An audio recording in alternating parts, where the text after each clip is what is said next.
Bonjour à tous.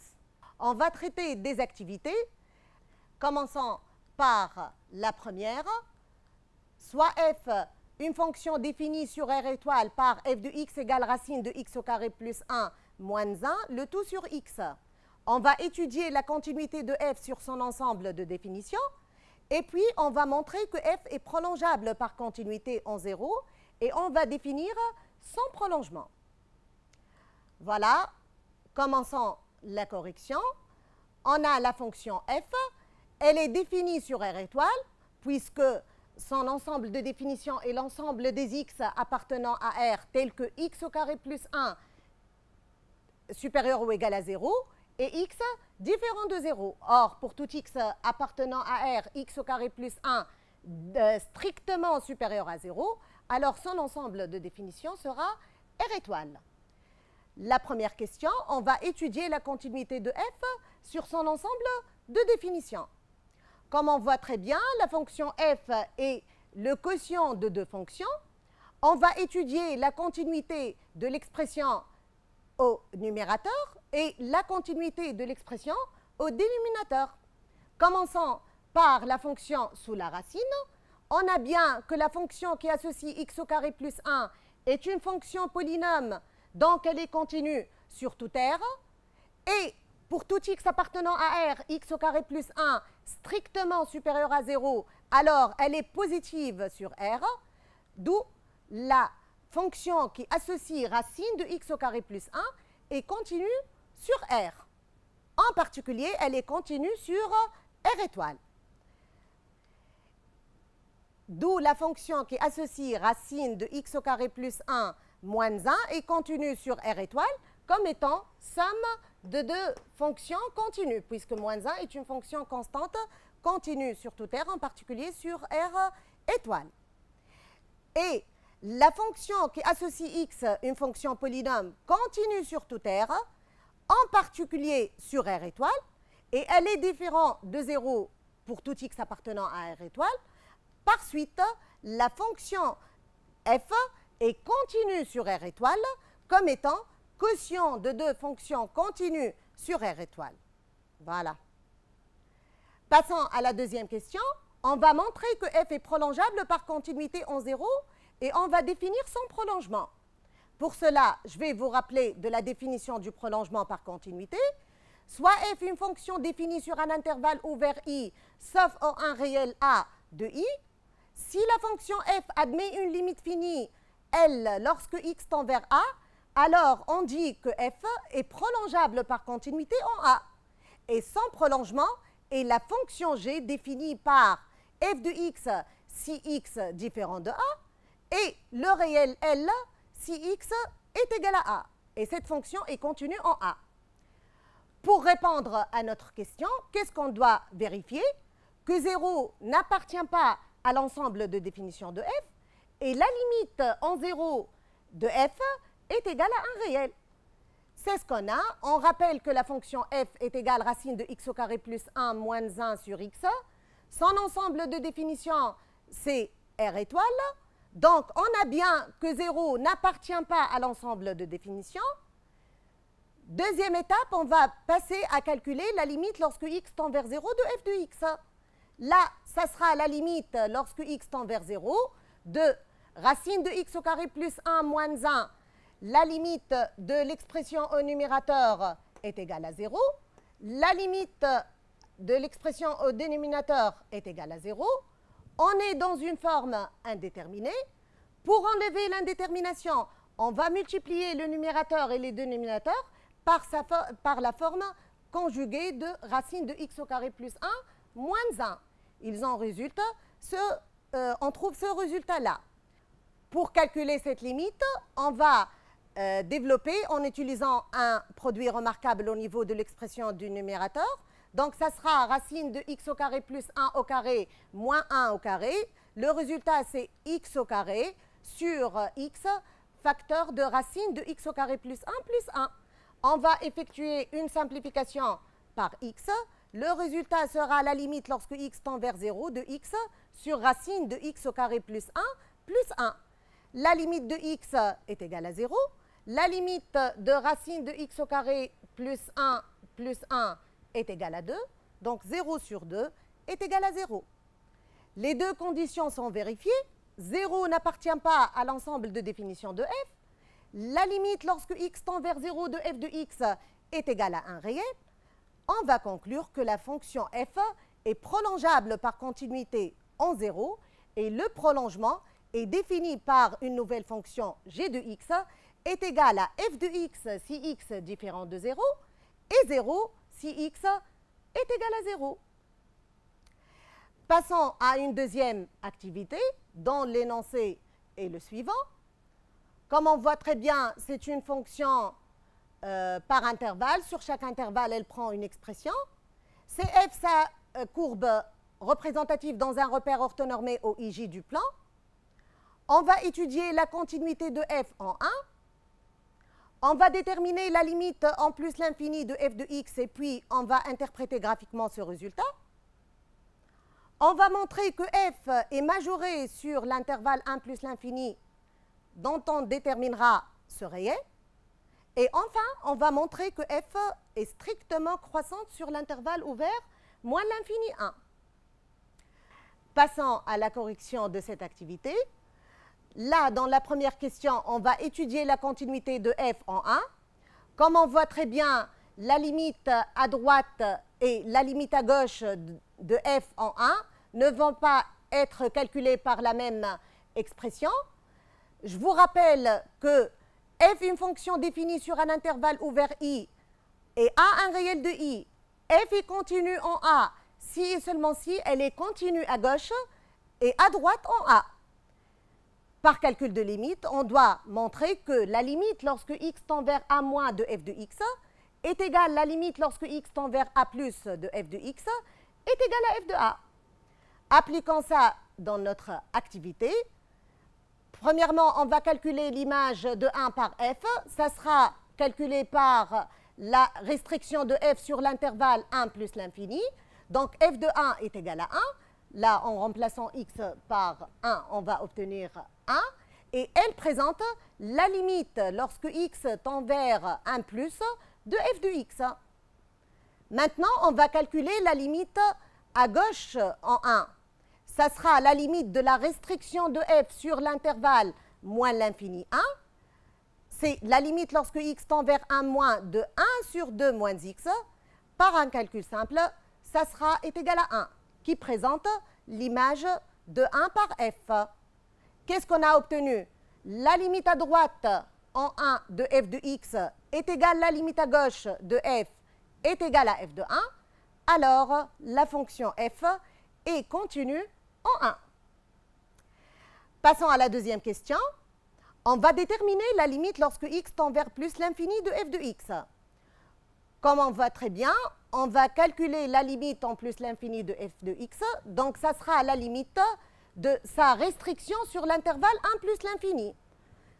La limite lorsque x tend vers plus l'infini de x est égale à plus l'infini. La limite de racine de x moins 1 en plus l'infini est égale à plus l'infini, alors la limite de la racine sera plus l'infini. Plus 1, c'est plus l'infini. Le produit de deux fonctions, leur limite est égale à plus l'infini, c'est plus l'infini. Par inverse, ça est égal à 0. Maintenant, on va interpréter graphiquement le résultat. Dans la séance des branches infinies, qu'est-ce qu'on a vu? Si la limite, lorsque x tend vers l'infini de f de x est égale à 1 réel, on peut conclure que la courbe de f admet une asymptote horizontale d'équation y est égale à b au voisinage de l'infini. On est dans le cas, voilà, la limite lorsque x tend vers plus l'infini de f de x est égale à 0. Donc, on peut dire que la droite d'équation y égale à 0 est une asymptote horizontale ACF au voisinage de plus l'infini. Passons à la troisième question. On va montrer que f est majoré sur l'intervalle 1 plus l'infini par un réel. Là, je vais vous rappeler de la définition d'une fonction majorée. Soit f une fonction définie sur un intervalle ouvert i de R. La fonction f est majorée sur l'intervalle i s'il existe un réel m tel que pour tout x appartenant à i, on a f de x inférieur ou égal à m. Rappelant de la fonction sur la restriction de f sur l'intervalle 1 plus l'infini, f de x est égal à 1 sur x facteur de racine de x moins 1 plus 1. Alors, qu'est-ce qu'on a? Pour tout x appartenant à l'intervalle 1 plus l'infini, on a x supérieur ou égal à 1. D'où x moins 1 sera supérieur à 0. C'est un réel positif, alors sa racine, ça sera supérieur à 0. En ajoutant 1 aux deux membres, on obtient racine de x moins 1 plus 1 supérieur ou égal à 1. Et on a x supérieur ou égal à 1. Les quatre membres sont positifs. En multipliant x par l'expression de racine de x moins 1 plus 1, ça sera supérieur ou égal à 1 fois 1, donc qui est égal à 1. D'où son inverse sera inférieur ou égal à l'inverse de 1, qui est égal à 1. Qu'est-ce qu'on a obtenu? Pour tout x appartenant à l'intervalle 1 plus l'infini, f de x inférieur ou égal à 1. Là, on va mentionner que la fonction f est majorée par 1 sur l'intervalle 1 plus l'infini. Passons à la troisième question. On va montrer que f est strictement croissante sur l'intervalle ouvert moins l'infini 1. On rappelle qu'une fonction f est strictement croissante sur un intervalle i si pour tout réel a et b de i, tel que a strictement inférieur à b, on a f de a strictement inférieur à b. C'est ce qu'on va appliquer dans notre question. On rappelle que la fonction f de x est égale à 1 sur 2 moins x si x appartient à l'intervalle moins l'infini 1. On va prendre deux réels a et b de l'intervalle moins l'infini 1, tel que a strictement inférieur à b. A strictement inférieur à b, qu'est-ce qu'on a? On va obtenir que moins 1 strictement supérieur à moins b en multipliant par un réel strictement négatif moins 1. En ajoutant 2 aux deux membres, ça ne va pas changer, donc équivaut à 2 moins a strictement supérieur à 2 moins b. 2 moins a et 2 moins b sont deux réels strictement positifs, alors l'inverse de 2 moins a sera strictement inférieur à l'inverse de 2 moins b. Qu'est-ce qu'on a obtenu? Que pour tout réel a et b de l'intervalle moins l'infini 1, tel que a strictement inférieur à b, f de a strictement inférieur à f de b. Là, on mentionne que la fonction f est strictement croissante sur l'intervalle moins l'infini 1. Comme on peut montrer que la fonction f est strictement croissante sur cet intervalle en calculant sa fonction dérivée, et on montre que pour tout x appartenant à cet intervalle, la fonction est strictement supérieure, la fonction dérivée supérieure strictement à 0. Passons à une troisième activité. Ça sera une lecture graphique.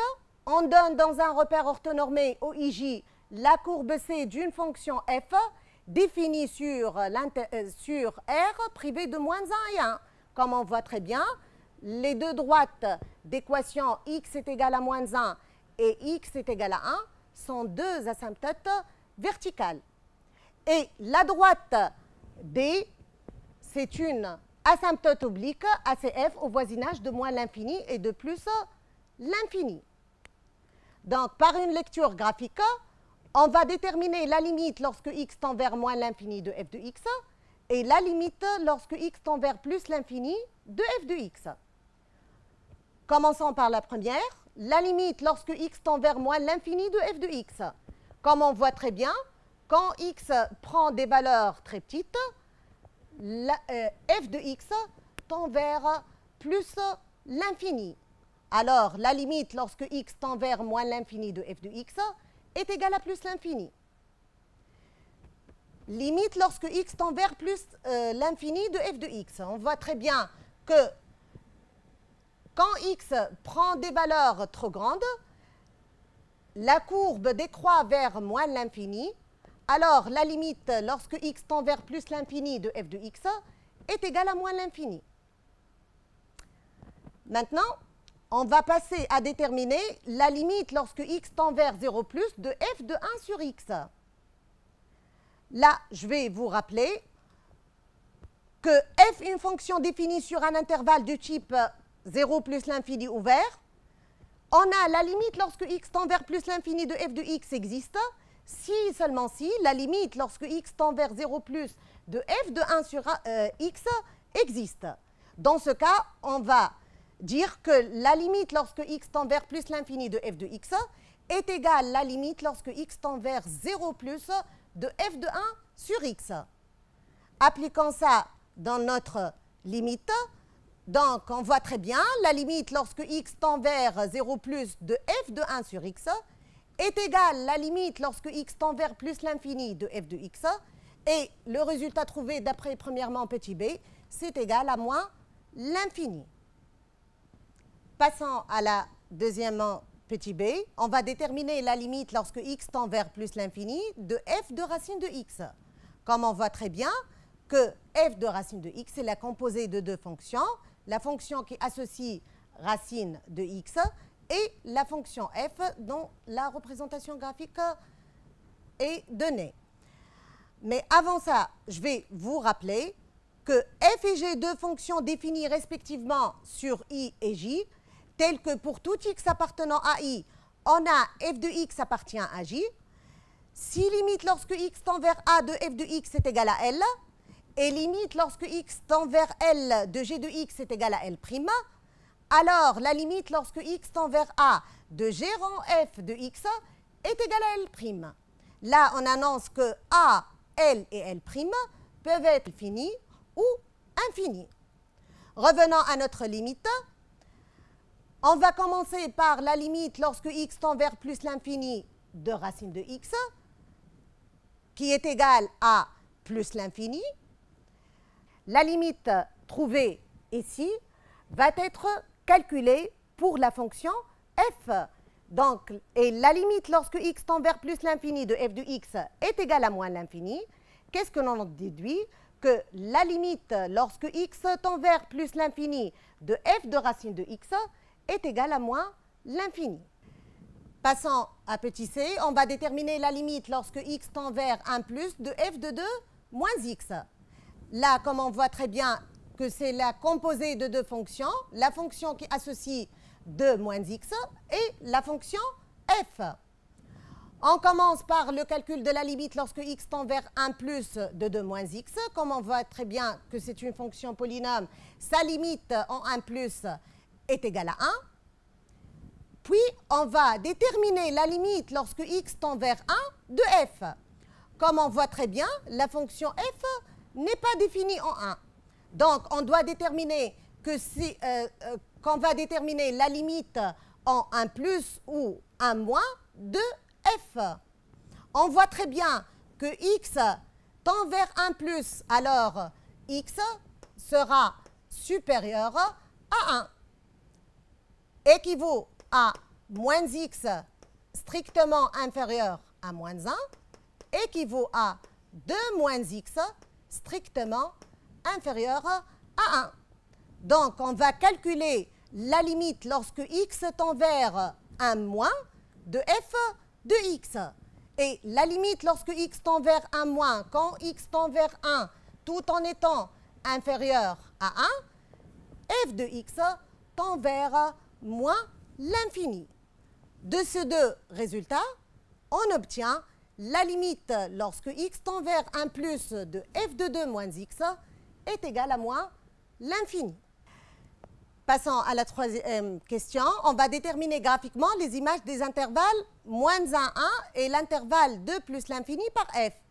Commençons par l'image de l'intervalle moins 1, 1. Comme on voit très bien que pour tout x appartenant à l'intervalle moins 1, 1, les points dont leur abscisse appartiennent à cet intervalle varient sur cette partie de la courbe. Alors, f de x appartient à l'intervalle moins l'infini plus l'infini. De même, tout point son ordonnée appartient à l'intervalle moins l'infini plus l'infini admet au moins un point d'abscisse appartenant à l'intervalle moins 1, 1. Alors, l'image de l'intervalle moins 1, 1, c'est égal à l'intervalle moins l'infini plus l'infini.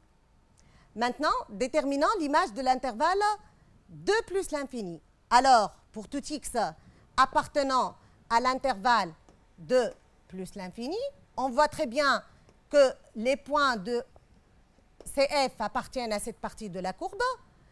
Leur image appartiennent à l'intervalle moins l'infini, moins 1.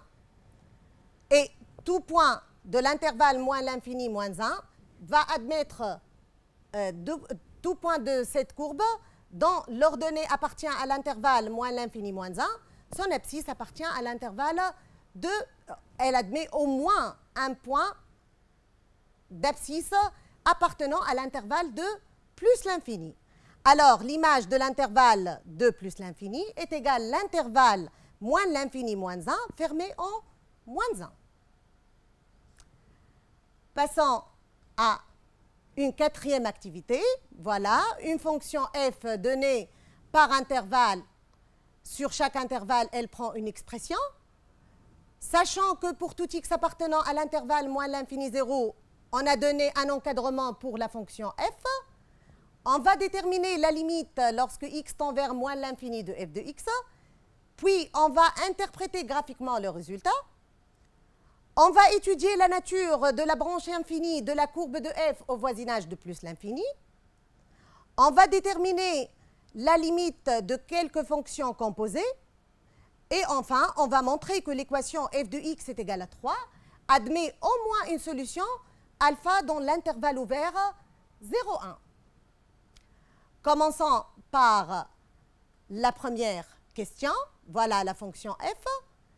Sachant que pour tout x appartenant à l'intervalle moins l'infini 0, on a f de x compris entre moins 2 plus 1 sur x et moins 2 moins 1 sur x. On va déterminer la limite lorsque x tend vers moins l'infini de f de x. Donc, qu'est-ce qu'on a? On a la fonction f compris entre les deux fonctions moins 2 plus 1 sur x et moins 2 moins 1 sur x. Et on voit très bien que la limite de moins 2 plus 1 sur x est égale à moins 2 comme la limite en moins l'infini de 1 sur x est égale à 0. De même, la limite lorsque x tend vers moins l'infini de moins 2 moins 1 sur x est égale à moins 2 puisque la limite de moins 1 sur x est égale à 0. Là, je vais vous rappeler que pour trois fonctions f, g et h définies sur un intervalle i, sauf peut-être en un réel a, pour tout x différent de a, si la fonction f de x compris entre h de x et g de x et les fonctions h de x et g de x ont la même limite lorsque x tend vers a, on en déduit que la limite lorsque x tend vers a de f de x est égale à L.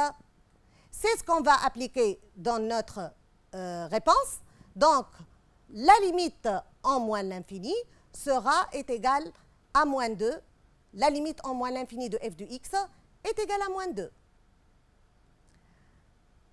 On va interpréter graphiquement le résultat. Qu'est-ce qu'on a? La limite lorsque x tend vers l'infini est égale à un réel. On en déduit que la courbe admet une asymptote horizontale au voisinage de plus ou de moins l'infini. C'est ce qu'on a dans le résultat de notre question. La limite lorsque x tend vers moins l'infini de f de x est égale à moins 2. Alors, la droite d'équation y est égale à moins 2 est une asymptote horizontale au voisinage de moins l'infini. Passons à la deuxième question. On va étudier la nature de la branche infinie de la courbe de f au voisinage de plus l'infini. Comme on voit très bien, la restriction de f sur 2 plus l'infini, c'est 2x moins racine de x au carré moins x moins 1. Pour déterminer la nature de la branche au voisinage de plus l'infini, on va calculer la limite lorsque x tend vers plus l'infini de f de x. Si le résultat est un réel, on interprète qu'elle admet une asymptote horizontale. Si la limite est égale à l'infini, on a des procédés à suivre. Donc, commençons par le calcul de la limite lorsque x tend vers plus l'infini de f de x. Donc, ça sera la limite lorsque x tend vers plus l'infini de 2x moins racine de x au carré moins x moins 1. On a bien la limite en plus l'infini de 2x est égale à plus l'infini. La limite en plus l'infini de x au carré moins x moins 1, c'est la limite d'une fonction polynôme. Donc, la limite, c'est de son monôme de plus haut degré. Ça sera plus l'infini en plus l'infini. Alors, la limite de la racine, c'est plus l'infini. Par ce signe moins, donc on obtient plus l'infini moins l'infini. On est dans une forme indéterminée. Pour enlever l'indétermination, on va penser à la forme conjuguée. Mais cette fois, on a une méthode plus simple, c'est de factoriser par x au carré l'expression sous la racine. Donc, qu'est-ce qu'on va obtenir? 2x moins valeur absolue de x, racine de 1 moins 1 sur x, moins 1 sur x au carré. On a effectué une factorisation de l'expression x au carré moins x moins 1 par x au carré. Et on sait très bien que racine de x au carré est égale à la valeur absolue de x. Donc, quand x tend vers plus l'infini, la valeur absolue de x est égale à x. Là, on va factoriser par x. Donc, ça sera la limite lorsque x tend vers plus l'infini de x, facteur de 2, moins racine de 1, moins 1 sur x, moins 1 sur x au carré. Qu'est-ce qu'on a? La limite en plus l'infini de 1 sur x est égale à 0. La limite lorsque x tend vers plus l'infini de 1 sur x au carré est égale à 0. 2 moins 1 est égal à 1. Et la limite lorsque x tend vers plus l'infini de x est égal à plus l'infini. Donc, un réel strictement positif, le résultat sera plus l'infini. On est dans le cas où la limite lorsque x tend vers plus l'infini de f de x est égale à plus l'infini. Là, on va passer à déterminer la limite lorsque x tend vers plus l'infini de f de x sur x. Mais avant ça, je vais vous rappeler les étapes à suivre. Donc, si la limite lorsque x tend vers l'infini de f de x est égale à l'infini, on passe à calculer la limite lorsque x tend vers l'infini de f de x sur x. Là, on est dans trois chemins. Si la limite est égale à 0, alors la courbe admet une branche parabolique de direction celle l'axe des abscisses. Si le résultat est l'infini, alors la courbe admet une branche parabolique de direction l'axe des ordonnées. Et si elle est un réel non nul, on passe à l'étape de calcul de limite lorsque x tend vers l'infini de f de x moins ax. Là, on est dans deux chemins. Si le résultat est un réel, alors on en déduit que la droite d'équation y égale ax plus b est une asymptote oblique à la courbe de f. Et si le résultat est l'infini, on va dire que la courbe admet une branche parabolique de direction celle de la droite d'équation y égale à x. Revenons à notre activité. Qu'est-ce qu'on a obtenu? La limite lorsque x tend vers plus l'infini de f de x est égale à plus l'infini. Passons au calcul de la limite lorsque x tend vers plus l'infini de f de x sur x. Toujours calcul de limite. Donc, limite lorsque x tend vers plus l'infini de f de x sur x, ça sera la limite lorsque x tend vers plus l'infini de 2x moins racine de x au carré moins x moins 1, le tout sur x. Là, on va utiliser l'expression qu'on a trouvée pour le calcul de plus l'infini de f de x, pour l'expression située au numérateur, et en remplaçant valeur absolue de x par x, car x tend vers plus l'infini, et en effectuant une factorisation par x, on obtient la limite lorsque x tend vers plus l'infini de x facteur de 2 moins racine de 1 moins 1 sur x moins 1 sur x au carré, le tout sur x. On a on va effectuer une simplification par x. La limite lorsque x tend vers plus l'infini de moins 1 sur x est égale à 0, de moins 1 sur x au carré est égal à 0. Il en résulte la limite lorsque x tend vers plus l'infini de f de x sur x est égale à 1. On a trouvé que la limite en plus l'infini de f de x sur x est égale à 1 réel. Donc, on passe à la troisième étape, c'est le calcul de limite lorsque x tend vers plus l'infini de f de x moins x. Donc, commençons notre limite. Ce sera la limite lorsque x tend vers plus l'infini de l'expression de f moins x. 2x moins x est égal à x moins racine de x au carré moins x moins 1. La limite lorsque x tend vers plus l'infini de x est égale à plus l'infini.